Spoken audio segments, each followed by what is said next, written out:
Kementerian Luar Negeri Palestina mengecam video buatan Artificial Intelligence atau AI yang berjudul Tahun Depan di Yerusalem.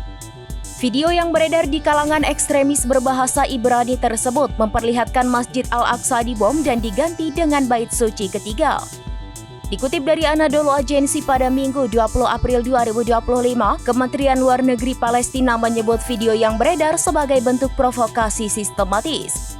Tujuannya untuk meningkatkan serangan terhadap tempat-tempat suci Islam dan Kristen di Yerusalem yang diduduki.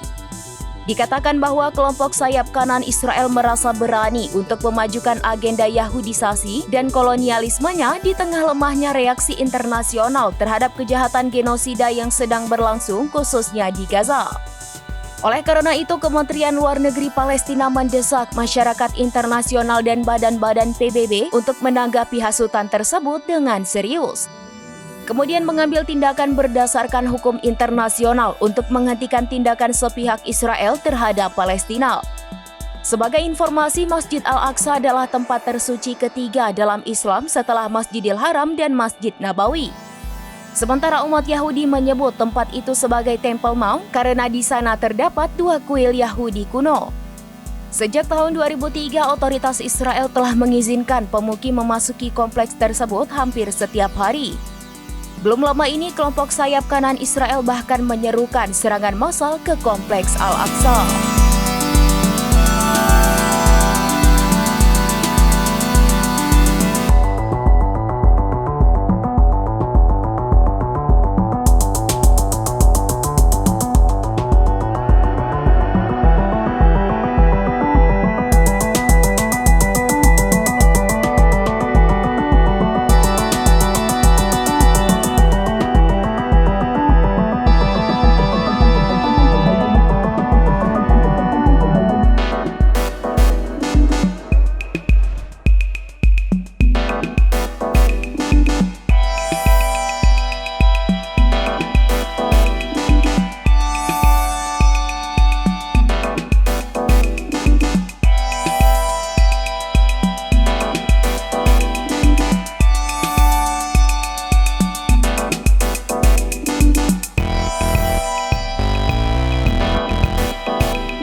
Download Tribun X sekarang, menghadirkan lokal menjadi Indonesia.